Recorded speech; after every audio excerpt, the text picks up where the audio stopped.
Hi friends, welcome back to Kiki Butter Kid Stories Tamil. இன்றைக்கி நான் உங்களுக்கு ஒரு கதை சொல்ல போகிறேன். கதையை ஆரம்பிக்கலாமா? அன்னைக்கு சண்டே. நிக்கி அந்தியா அவங்க அம்மா அப்பாவோட ஜூக்கு போனாங்க. இப்போ தான் அவங்க ஃபர்ஸ்ட் டைமாக ஜூக்கு போகிறாங்க. அவங்க ரொம்ப எக்ஸைட்டட் அண்ட் ஈகராக இருந்தாங்க. ஜூவோட என்ட்ரன்ஸுக்கு அந்த குடும்பம் வந்தது. ஜூக்குள்ளே போனதும் ஃபஸ்ட்டு அவங்க ஒரு பெரிய யானையை பார்த்தாங்க. யானையை பார்த்ததும் ரெண்டு பேரும் என்ஜாய் பண்ண ஆரம்பிச்சாங்க. பாருங்க பிள்ளைகளா, யானையோட தும்பிக்கையில எத்தனை லிட்டர் தண்ணி வைத்துக் கொள்ள முடியும் தெரியுமா? நம்ம வீட்டு பக்கெட் அளவு வைக்க முடியுமாப்பா? நீங்களே சொல்லுங்கப்பா. 8 லிட்டர்ல இருந்து 10 லிட்டர் தண்ணியை யானையோட தும்பிக்கை தக்க வைத்துக் கொள்ளும். இதை கேட்டு யானை தும்பிக்கையால அவங்க மீது தண்ணீர் தூவியது. அடுத்து அவங்க வரி குதிரைய பார்த்தாங்க. பிள்ளைங்களா, இது வரி குதிரை. ஒவ்வொரு வரி குதிரைக்கும் தனித்தனியா கருப்பு வெள்ளை கோடுகள் இருக்கும், மனிதனின் விரல் ரேகை மாதிரி. அப்படின்னாமா அவங்க ஒருத்தங்க அடையாளம் கண்டுக்குவாங்களாமா? ஆமா நிக்கி, இதுங்க குதிரையை விட வேகமா ஓடும். இதுங்க கூட்டமாக ஓடும்போது இதோட வரிகள் சிங்கத்தை குழப்பி விடுறதுனால இதுங்க வேட்டை மிருகங்கள் கிட்ட இருந்து எஸ்கேப் ஆயிரும். அப்படின்னாமா இந்த வரிகள் இவற்றை காக்குதாமா? ஸ்மார்ட் சீப்ராமா.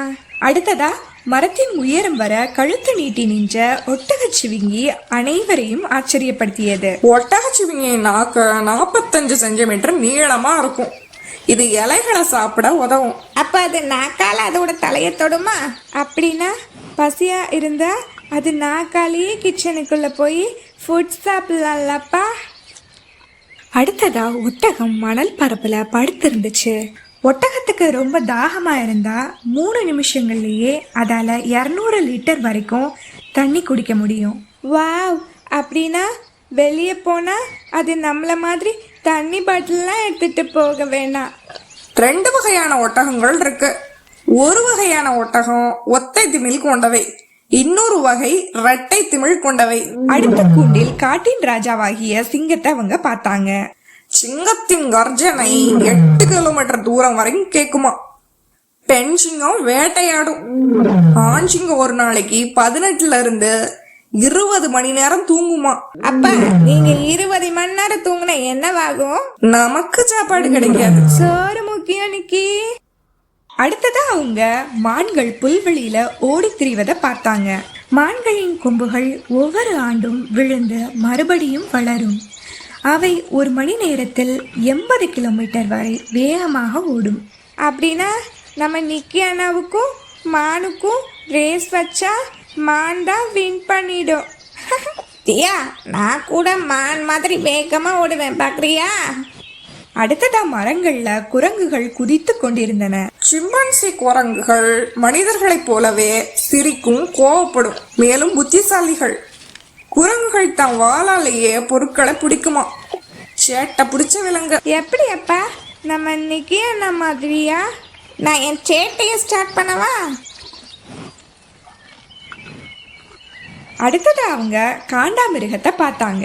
காண்டாமிருகங்களுடைய தோல் 1.5 சென்டிமீட்டர்ல இருந்து 5 சென்டிமீட்டர் வரை தடிமனா இருக்கும். நிலத்தர வாழ்ற உயிரினங்கள்லேயே யானைக்கு அடுத்த பெரிய அனிமல் இதுங்க தான். இந்தியாவில் வாழக்கூடிய காண்டாமிருகங்களுக்கு 1 கொம்பும், ஆப்பிரிக்காவில் வாழக்கூடிய காண்டாமிருகங்களுக்கு 2 கொம்பும் இருக்கு. இந்த கொம்பை வச்சு தான் எதிரிகளை தாக்கி தப்பிக்கும். அம்மா, நமக்கும் கொம்பு இருந்தா எப்படி இருக்கும்? கொம்பு இருந்தா எப்படி தலையில ஹெல்மெட் மாட்ட முடியும்? பெரிய தொட்டியில நீர் யானை விளையாடிட்டு இருந்துச்சு. அதை அந்த குடும்பம் பார்த்தாங்க. நீர் யானையால தண்ணிக்குள்ள 5 நிமிஷம் வரைக்கும் மூச்சு விடாம இருக்க முடியும். இதோட வியர்வை சன்லைட்ல இருந்து இதை பாதுகாக்கும். நேச்சுரல் சன்ஸ்கிரீன் மாதிரி. அப்படின்னா அதுக்கு இருக்கிற மாதிரி வேர்வை நமக்கு இருந்துச்சுன்னா நம்ம சன்ஸ்கிரீனே வாங்க வேணாம். குழந்தைங்களா, ஒவ்வொரு உயிரினங்களுக்கும் அதுங்க வாழ்கிறதுக்கு ஏற்ற மாதிரி ஸ்பெஷல் ஃபீச்சர்ஸ் இருக்கும். நம்ம வாழ்கிறதுக்கு எப்படி 6வது அறிவு இருக்கோ அது மாதிரி. ஆனால் இது அனிமல்ஸ்க்கு கிடையாது. மாலை நேரம் சூரியன் மறையும் வேளையில் குடும்பம் மகிழ்ச்சியுடன் பூங்காவை விட்டு வெளியேறியது. நிக்கியும் தியாவும் விலங்குகளையும் அதை பற்றிய சுவாரஸ்யமான உண்மைகளையும் தெரிந்து கொண்டு பூங்காவை விட்டு வெளியேறி வீடு திரும்பினார்கள். ஃப்ரெண்ட்ஸ், இந்த கதை உங்களுக்கு பிடிச்சிருக்கும்னு நினைக்கிறேன். அப்படி இந்த கதை உங்களுக்கு பிடிச்சிருந்தா உங்கள் ஃப்ரெண்ட்ஸ் எல்லாருக்கும் இந்த கதையை ஷேர் பண்ணுங்கள். கிக்கி பட்டர் கிட்ஸ் ஸ்டோரிஸ் தமிழ் சேனலுக்கு சப்ஸ்கிரைப் பண்ணுங்கள். மீண்டும் ஒரு அழகான கதையில் நாம் சந்திக்கலாம்.